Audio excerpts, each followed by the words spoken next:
So you've got all these new AI tools, right? They're supposed to save you time, make life easier, but somehow you feel more exhausted. If that sounds familiar, well, you are definitely not alone. What we're going to talk about today is this really strange, kind of backward feeling, the AI automation paradox. I mean, this is the big question, isn't it? The whole sales pitch was less work, more freedom. So why are so many of us feeling more drained, more mentally fried than ever before? Let's really dig into what's going on here. Okay, let's break this down. It's really a tale of two realities. On the one hand, you have the promise, right? This idea of an amazing, tireless assistant that handles all the boring stuff so you can be creative. But then there's the reality. And for a lot of us, that reality is this state of constant vigilance. You're always on edge, just waiting for the machine to mess up. You know, what's so wild about all this is that this feeling, it's not actually new. This anxiety we get around big, new technology, it's a pattern that just keeps repeating itself throughout history. Believe it or not, we have totally been here before. I mean, just think back to the 1800s, right? You had the Luddites, these skilled craftsmen who were terrified that machines were going to make their hands useless.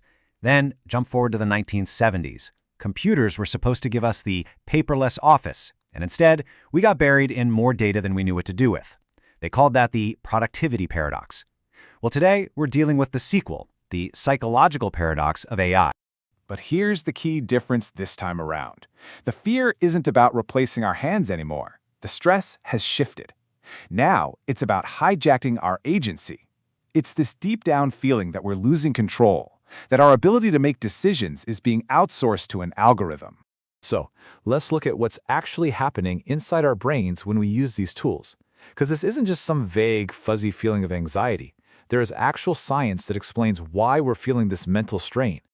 Okay, so the big idea here is something called cognitive load theory. It's basically a fancy term for the total amount of mental effort you're using in your working memory. The easiest way to think about it, it's like the RAM for your brain. And here is where the paradox really kicks in. So, step one, the AI spits out a draft. Seems great, right? Saves time. But then, step two, your brain has to shift gears into this super intensive error hunting mode. You're not creating, you're just scanning, looking for tiny, subtle mistakes. And the crazy part is that process of checking and verifying someone or some things work actually creates a higher cognitive load. It's more mentally draining than if you just started from scratch. So, what's the fallout from all this extra cognitive load? Well, the impact is real, and it's a lot more serious than just feeling a little tired when you clock out. For starters, you've got this always-on mentality, this constant pressure to keep up with the machine's insane speed. Over time, that can lead to a loss of what's called self-efficacy, which is basically your confidence in your own skills. You start to feel less like a creator and more like a glorified proofreader. And when you add all that up, what do you get? Chronic anxiety. And, you guessed it, burnout. And this quote just hits the nail on the head. All your expertise, your years of experience, your gut feelings, it all just gets reduced to one single task, correcting the machine. It's a huge blow to the value of human expertise. Okay, and this next part. This might just be the most stressful piece of the entire puzzle. It's this thing called the accountability gap. What happens when the AI, inevitably, gets something wrong? There is a term for it, asymmetry of responsibility. Think about it. The AI makes a decision. It generates a report, it drafts a legal memo, whatever. But if that output is dead wrong, the AI doesn't care, it feels nothing. But you, the human user, you're the one left holding the bag for all the legal, moral, and professional fallout. So let's imagine a really common high-stakes situation. The AI hallucinates. That's the industry term for when it just makes stuff up. It confidently spits out information that is completely false, but it sounds so convincing. It's a perfect, convincing lie.